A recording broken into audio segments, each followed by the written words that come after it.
இல்ல, நாங்க எதுவும் இன்னும் அறிவிக்கவே இல்லை. ஏன்னா அது நான் மட்டுமே முடிவெடுக்க முடியாத ஒன்று. கட்சியுடைய அவைத்தலைவராக இருந்தவர், தொழிற்சங்க தலைவர் இன்னும் கொஞ்ச நேரத்தில் இந்த மேடைக்கு வர இருக்கிறாரு. அவங்க கிட்ட நாங்க கலந்து பேச வேண்டியிருக்குது.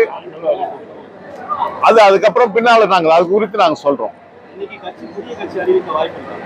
இல்ல இல்ல, அதற்கான முடிவு நாங்க அறிவிப்போம்னு சொன்னோம். அதற்கான முடிவு இல்ல. நான்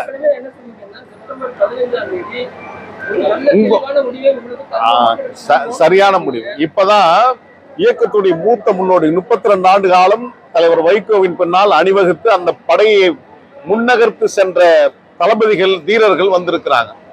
இவருடன் இன்னும் கொஞ்ச நேரத்தில் உட்கார்ந்து பேசி அடுத்த கட்ட நடவடிக்கை நாங்கள் இன்னைக்கு அறிவிப்போம். பொறுத்திருந்து பார்ப்போம்.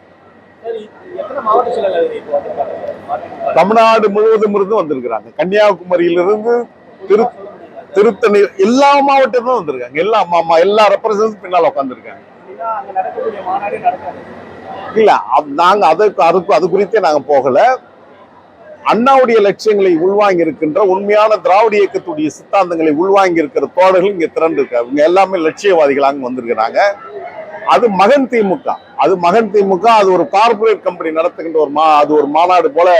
அது மாலை நேரத்துடைய ஒரு பொழுதுபோக்கு நிகழ்வாக அவங்க அரங்கேற்றாங்க. 3 மணி நேரம் தான் நடக்க போறது. எங்களது காலையிலிருந்து மாலை வரையில் நடைபெற போகிறது. ஏறக்குறைய ஒரு 8-9 மணி நேரம் இந்த விழா நடைபெற இருக்கிறது. ஒரு உண்மையான கொள்கைகளை தாங்கியவர்களாக நாங்கள் நடத்தி கொண்டிருக்கிறோம்.